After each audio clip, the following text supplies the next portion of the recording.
ప్రపంచంలో కోటి విద్యలు అనే ఉన్నాయి. విన్నారు కదా మీరందరూ, ఈ సామెత విన్నారు. కోటి విద్యలు అందరికీ తెలుగు వచ్చు గనుక అడిగేస్తాను, మోమాటం లేకుండా చెప్పండి. కోటి విద్యలు దేనికి చెప్పండి?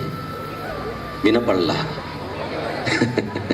మీ ఊర్లో కూడా కోటి కొరకే కదా, మా ఊర్లో కూడా కోటి కొరకే. ఏంటి కోటి కూటికేనా అని అడిగితే కోటి కూటికేనట. కోటి కూటికేనా?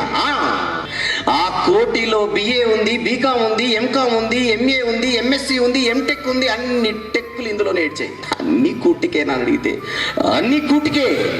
కానీ ప్రపంచంలో ఒక విద్య ఉంది. దాని పేరు చూస్తారా? చూడండి, దాని పేరేంటో.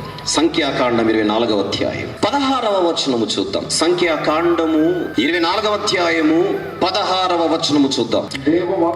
దేవవాక్కులను వినిన వాని వార్త.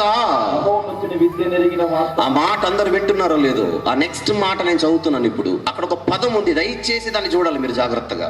దేవవాక్కులను వినిన వాని వార్త. నెక్స్ట్ మాట మహోన్నతుని విద్య. మహోన్నతుని విద్య. ఆ పదం చూడండి ఎలా ఉందో. మహోన్నతుని విద్య అట, దేవుని విద్య. ఎక్కడుంది విద్య?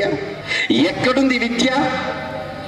కోటి విద్యలలో లేని విద్య, కోటి విద్యలను తలదన్నే విద్య, అదే దేవుని విద్య.